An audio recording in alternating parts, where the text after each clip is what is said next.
Paz do Senhor Jesus, bom dia, boa tarde, boa noite, ou boa madrugada para você que nos assiste nessa hora. Eu sou o Dr. Walter Adriano, eu sou pastor, eu sou formado em Teologia e Ciências da Felicidade. Hoje eu venho apresentar a você a sexta aula da série Quebrando Bloqueios Estruturais. Chegamos até aqui porque Deus nos tem ajudado, podemos dizer, Ebenezer, Ebenezer, até aqui o Senhor nos ajudou. Meu objetivo aqui é te ajudar a compreender com mais profundidade alguns detalhes da palavra de Deus, para que você então possa se alinhar, se ajustar com seu chamado, seu ministério, seu chamado na presença de Deus, e você possa se alinhar com o seu próprio propósito e a sua vontade nessa caminhada. Hoje, na sexta aula, eu vou falar exatamente com vocês sobre a responsabilidade que precisamos ter diante do dom que Deus nos deu, da graça que Deus nos deu. Não basta a gente celebrar a posição que Deus nos colocou. Não basta a gente celebrar o dom que Deus nos deu. O chamado ao ministério. É importante prestarmos atenção para que estes dons, esse ministério, esses talentos que Deus nos deu, não se tornem bloqueios estruturais. Isso mesmo. Você sabia que existem servos e servas de Deus que se corromperam por causa da altura que chegaram? Por causa da dimensão que Deus os colocou? Por causa do dom que Deus os deu? Do chamado que Deus os deu? Se você não tiver cuidado, a graça de Deus em sua vida pode se tornar um laço. Isso aconteceu com Satanás. Ele caiu da graça por causa de tanto poder e tanto dom que ele tinha, não é? Que ele foi um anjo, um querubim, criado de uma forma diferenciada. E ele decidiu cumprir uma agenda pessoal. Esse é o risco que todo servo de Deus, serva de Deus, corre diante do seu chamado, seu ministério e diante da responsabilidade que Deus nos deu. O risco de você, no meio da caminhada, colocar em evidência uma agenda pessoal por cima da agenda que Deus nos deu. Quando Deus nos chama, Ele nos dá um roteiro. Quando Deus nos chama de verdade, quando Deus nos manda fazer uma obra, Ele nos dá um roteiro a seguir. Ele nos dá uma direção a seguir. Ele nos dá um mandamento a cumprir. Significa que a partir daquele momento que você identificou que tem esse dom, tem esse chamado, tem essa graça de Deus na sua vida, você vai ter um roteiro a seguir, um roteiro que é de Deus. Quando a Bíblia fala de Moisés, no livro de Hebreus, o escritor diz que Moisés, há uma passagem onde o escritor diz que Moisés foi fiel em toda a sua casa. O que significa isso? Moisés foi fiel à visão que Deus lhe deu sobre o seu chamado, que era libertar o povo de Israel, levar para a terra prometida, no meio da caminhada, construir o tabernáculo, entregar as leis, fazer as orientações todas e entregar os 10 mandamentos. Moisés cumpriu cada detalhe do seu chamado, da sua jornada. Em nenhum momento Moisés colocou a sua agenda pessoal. Mas infelizmente nós temos visto vários servos e servas de Deus ao longo da caminhada colocarem por cima do chamado que Deus deu, por cima do seu ministério, uma agenda pessoal. Os seus interesses pessoais acabam falando mais alto no meio da caminhada. E ainda que aparentemente você tente mostrar que isso ainda é uma igreja, que isso ainda é uma direção de Deus, por causa das atividades que você realiza, Deus sabe lá no íntimo que você está desviado dentro da sua própria casa. E eu falo diretamente para homens e mulheres de Deus, servos e servas de Deus, para não caírem no erro de colocarem uma agenda pessoal por cima do propósito da direção que Deus te deu. Se você tem um chamado, um ministério, é porque Deus traçou um roteiro. Você tem exatamente uma jornada a cumprir. E Deus é muito sério quanto a isso. Ele nos deu agora, Ele vai nos cobrar depois. Ele liberou agora, mas Ele vai pedir contas depois.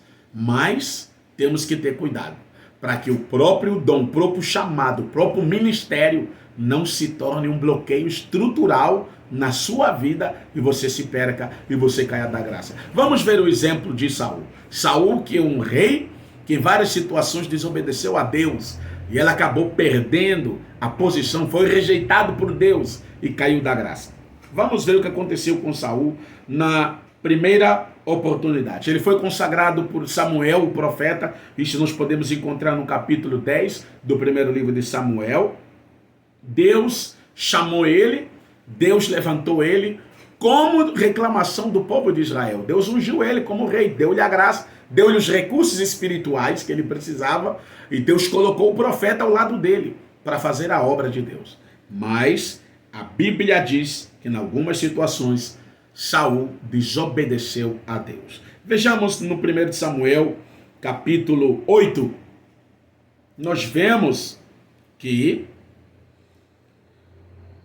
Saul teve um momento em que ele errou e ele cometeu esse erro ministerial. Preste atenção.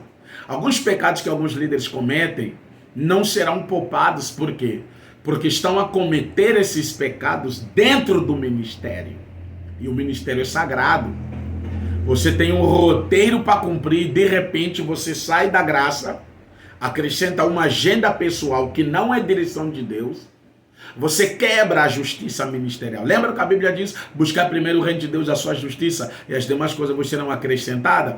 O que significa isso? A justiça de Deus, ela opera em todas as áreas da vida. Ela opera quando você se converte, ele opera quando você vive, ele opera quando você trabalha na obra, ele opera no ministério. Por exemplo, quando João Batista encontrou a Jesus, João Batista disse: importa que eu diminua e ele cresça. Isto aí é a justiça no ministério.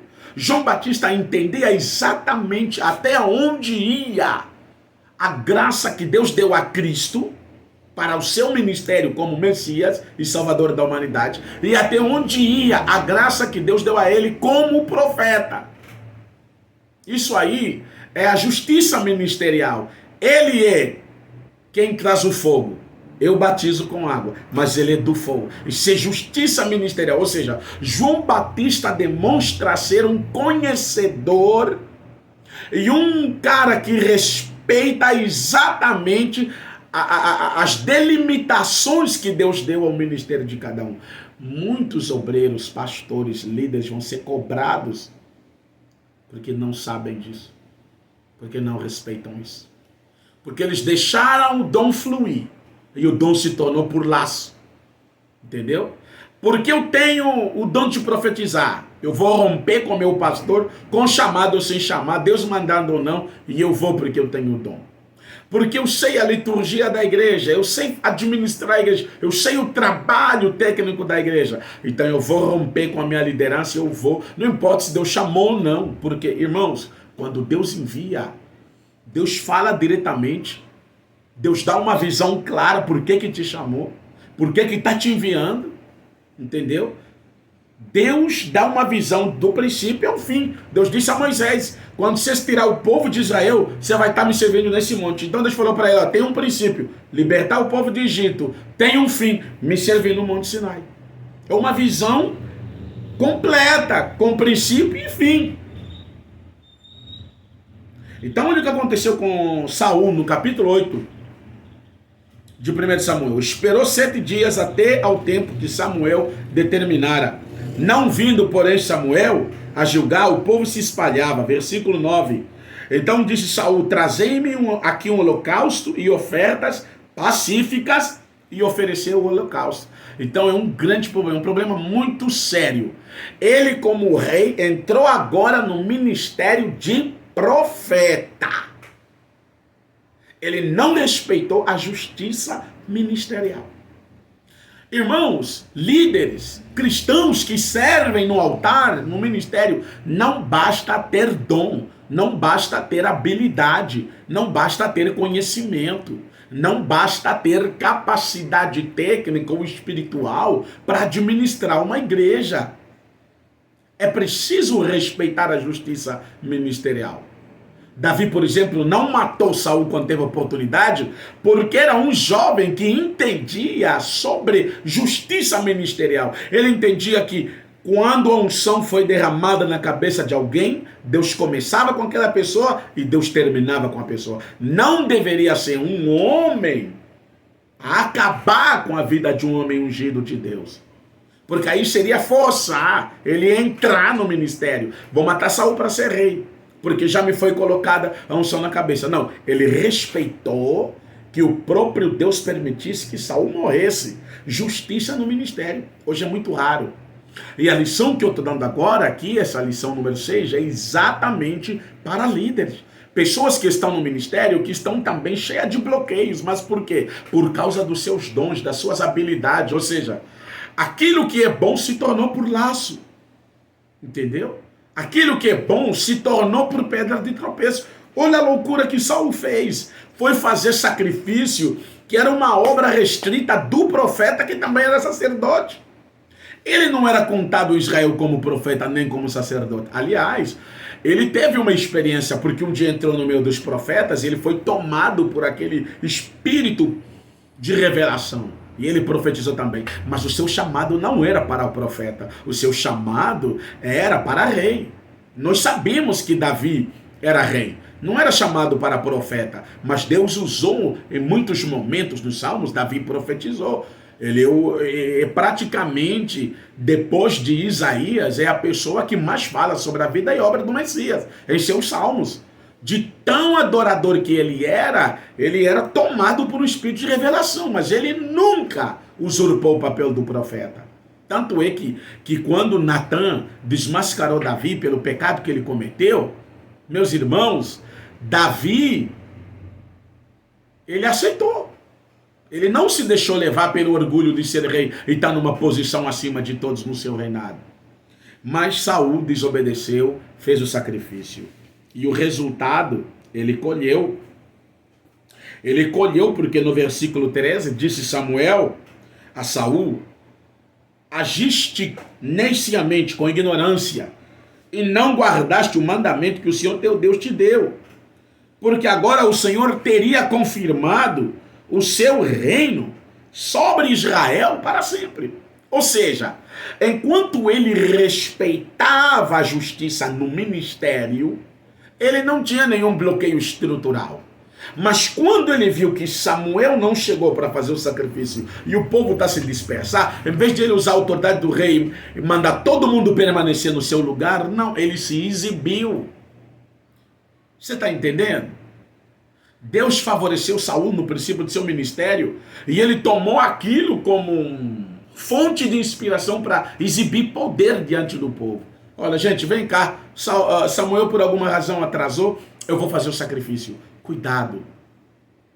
Não atravessa o papel do seu pastor presidente. Não atravessa o papel do pastor líder da igreja. Cuidado.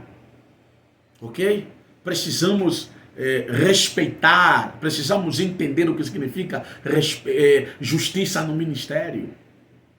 Isso é um bloqueio estrutural na vida de muitos homens. Estão repetindo o mesmo pecado que Satanás cometeu, por ser feito de uma forma diferenciada, por estar cheio de graça e de dom e de talento. Ele se desviou, colocando uma agenda pessoal por cima da agenda de Deus. Ele mudou o roteiro e se tornou rei do inferno. Olha o que Saul fez. E olha o que Samuel falou. Gente, um pouquinho mais de obediência. Deus teria confirmado o teu reino hoje, Saul. Você seria confirmado como rei.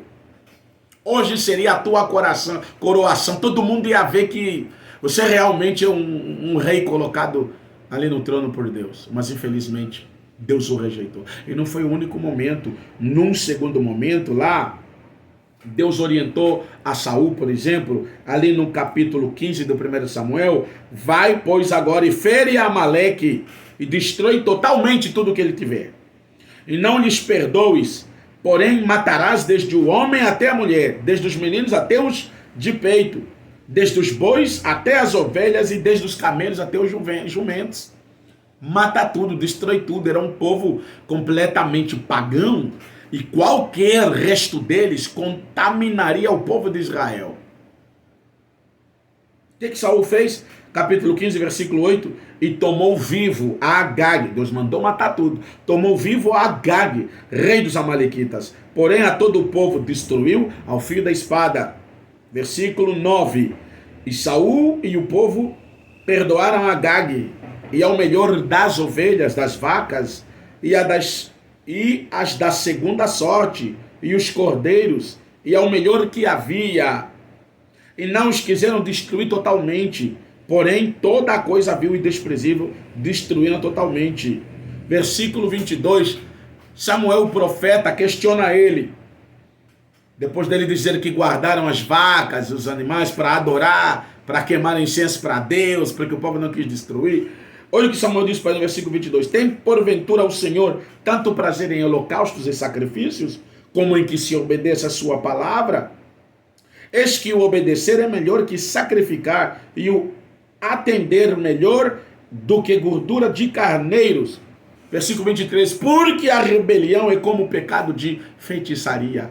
Vê como é sério a situação de alguns líderes, de alguns irmãos que romperam com seus pastores, romperam com suas igrejas, romperam com seus ministérios, não porque Deus mandou romper, não porque tinham uma visão clara sobre o chamado que Deus os deu, não porque o Senhor os apareceu e disse, abandone e vá para o lugar tal e faz isso, não, romperam apenas por alguns problemas funcionais da igreja, romperam apenas por interesses pessoais, colocaram uma agenda pessoal por cima do roteiro que Deus traçou para eles.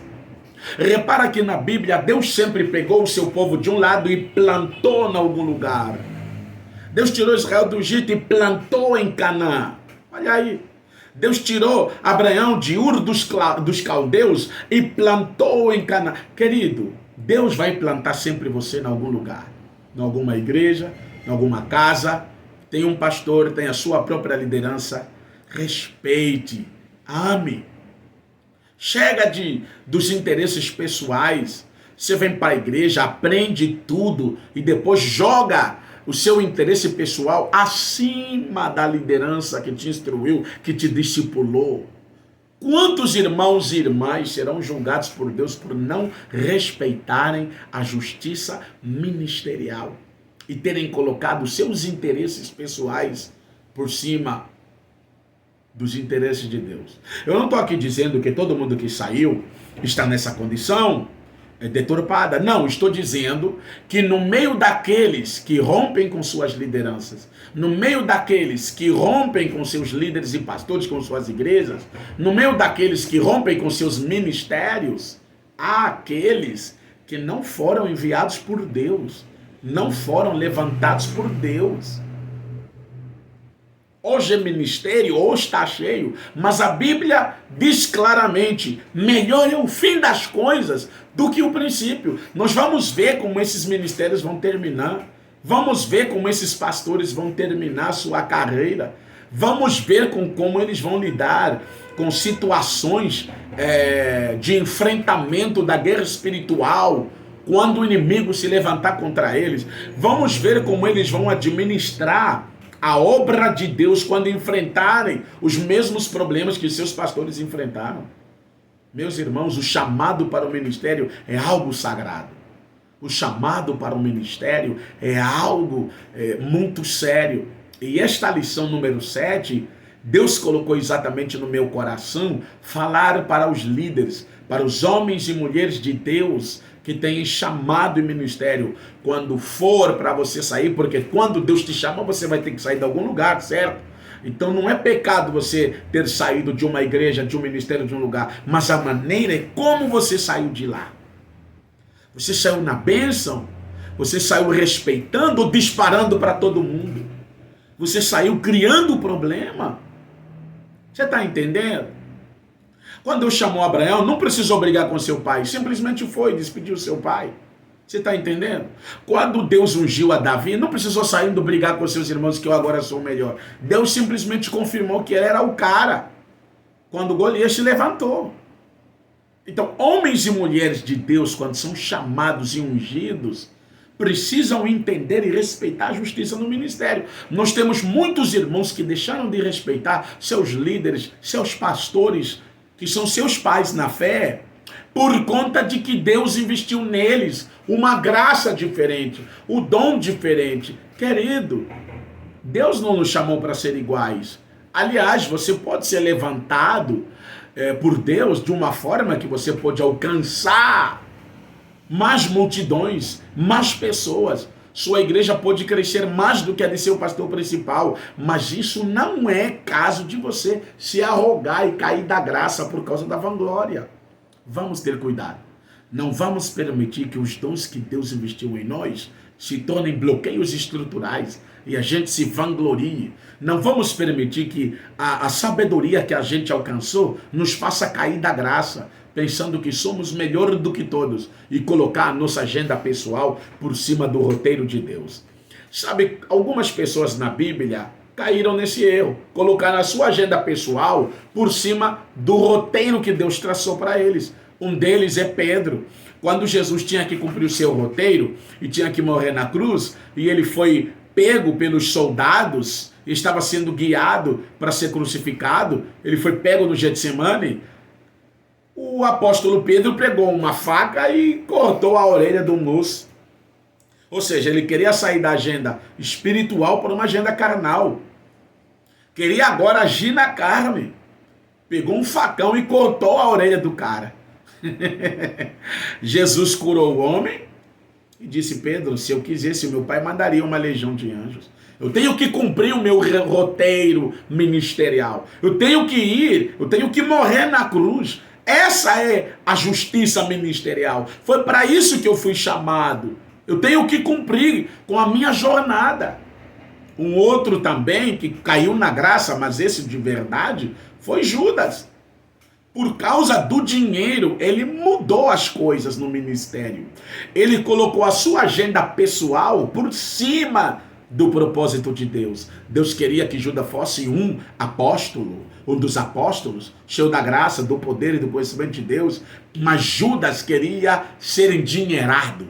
Judas queria que o ministério fosse fonte de dinheiro, fosse fonte de grana. Judas que sempre teve a ambição de ser rico, então ele queria usar o ministério como fonte de aquisição de riqueza. Quantos irmãos caíram da graça? Eu não estou aqui dizendo que você não pode ser rico no ministério. Eu não estou aqui dizendo que você não pode ganhar dinheiro no ministério. Aliás, quando Deus nos levanta, levanta mesmo. Sabe lá Deus, os planos que Ele tem com você, a missão que Ele te deu. Se você vai precisar de um avião pessoal para fazer a obra que Deus te deu, Deus vai botar na tua mão dinheiro suficiente para isso, para você rodar o mundo inteiro e cumprir o ID. Se você precisa alcançar pessoas desfavorecidas com assistência social, Deus vai colocar muita grana na tua mão, para que você alcance esses pobres, essas pessoas, desde que você entenda a razão pela qual Deus investiu aquela grana no seu ministério. Você entendeu? Não estou dizendo que você não pode ser rico, porque muitos de nós, ao cumprir com o propósito de Deus, Deus nos honra ao longo da caminhada. O erro é você pegar os seus interesses pessoais de ganhar dinheiro e usar o ministério como fonte de aquisição de riqueza. Explorar os irmãos, explorar a igreja, explorar os programas. Já não fazer programas pela direção de Deus, não fazer programas pela revelação do Espírito Santo. Agora você vai apenas fazer programas para adquirir dinheiro. Fazer programas dentro da igreja só para adquirir receita. Olha, se eu fazer isso, vou adquirir receita. Se eu fazer isso, vou ganhar muito dinheiro. Se eu fazer isso, vou ganhar... Já não importa os ganhos espirituais que aquela visão vai render dentro da igreja. Importa o dinheiro que vai ganhar. É ali onde começa. Então nós temos muitos ministérios que pelos programas aparentemente ainda estão de pé, mas já caíram da graça faz tempo. Temos muitos líderes que já caíram da graça faz tempo. Só ficou movimento. Realiza isso, paga fulano, vem cantar, vem pregar, realiza esse programa, realiza evento e tal. Só ficou programa, só ficou movimento, só ficou estrutura. Mas o verdadeiro avivamento que traz mudança de vidas dentro da igreja, que traz mudança de vida dentro do ministério, o verdadeiro avivamento que produz arrependimento do pecador e santidade na igreja, está longe de acontecer. Isso é um grande bloqueio estrutural. Os dons, a graça que Deus nos deu, usarmos nossos interesses pessoais para adquirir fama, riqueza, dinheiro, estatuto ou reconhecimento social. Que Deus tenha misericórdia de nós e que os líderes a quem chegar esta mensagem possam ouvi-la com temor e tremor e com muito entendimento. Deus abençoe vocês. Muito obrigado. Até breve.